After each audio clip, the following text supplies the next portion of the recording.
Hey, what's up YouTube? So this is part 2 of the MR2 K24A V-swap, and right now I'm just going to tell you what we're going to get started with. So I'm going to start eliminating everything else that we don't need in the engine bay. So starting with this vacuum line that runs from right here, we're going to eliminate this whole hose right here. And then as you can see, the throttle for the cruise control needs to be taken out. And then after that, we'll start with the thermostat. The thermostat, as you can see right here, this hose right here, it needs to be turned so it can actually fit the throttle body right there, because we can't get that on. So gotta do that, and then we'll go on to step 2. So I'm gonna go ahead and knock that out and show you what I'm gonna do next. Alright, so now that we're back, I can show you guys what I got going here. So the problem was the nipple that was sticking out of here was going right into the throttle body. So K-Tune has like a little adapter piece that makes it turn to the right. So that's all back in the factory. Also, when installing the throttle body, you want to do that first before you put this on, or it will hit. So yeah, and then I got the vacuum line and cruise control box all eliminated. So I just got my one wire that I'll be running.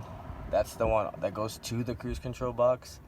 So if you have the one from your stock one, it's all frayed, don't worry, you won't be using that one.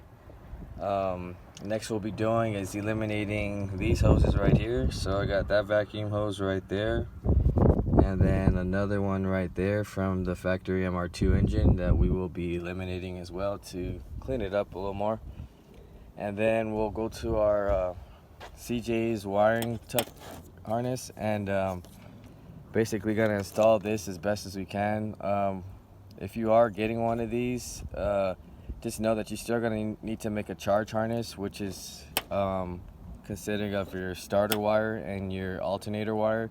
So everything else plugs as far as all the sensors, but your starter wire, your alternator wire will still need to be wired in. I'll show you guys how to do that on the next video when I actually install the conversion harness and the actual car harness, since it's all been taken apart. So today I'm just getting everything prepped. This is a junction box conversion. You can buy this as well, but they're like $400.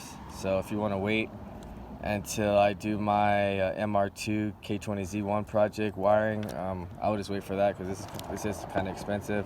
The customer only bought it because he thought, he figured that it would just be all bolt and play, but I guess it wasn't to what he thought it was going to be. So I'm going to install this right now, eliminate those hoses, and we'll get on to the next. Alright, so now we're back. We got our harness ran from CJ's wiring, and this plug, if you guys are wondering, is just for the intake air temperature sensor. And this one right here, since this isn't 6-speed, it doesn't have a reverse lockout, so that's just going to be extra, in case anybody's asking. Next, we will be throwing on the half shaft, and there's 3 bolts. 2 of them are tapered, but on the K24s, on the JDM ones, or I don't know if in just period K24s, one of them is only tapered and the other one, the 2 other ones aren't. So we're going to throw that on and throw the exhaust manifold with heat shield. So like I said, we can just start getting this thing almost ready for start, and the next time we do a video, which will probably be part 3, where I'll be showing you guys how to run the junction box, and then the 5 main wires you need to start and to get the running. So I'm going to go ahead and knock those 2 out right now, and then we'll figure out what we're going to do next. Alright guys, so I got my half shaft installed now, and I got my exhaust manifold. Both of them came from an 06 to 11 Civic Si, so if anybody needs reference on those parts, that's where it came from. As far as that, that'll be concluding this video.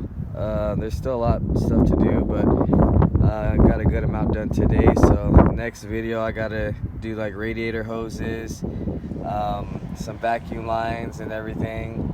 I'll probably be doing the shift linkage and clutch line, rear mount, and maybe maybe after that we can go ahead and try to get this thing started. That'll probably be part 4 though, so part 3 will just be some more going through and getting all the little things that's missing, little bolts here and there, connecting the starter wire as well, just a couple little things here and there. So stay tuned. If you haven't, like, share, subscribe, comment. If you want to get in contact with me, you can email me at honda.mike1988@gmail.com or Instagram at KSeriousWorks, or you can just hit me up on YouTube. So stay tuned, guys, and I'll see you guys later.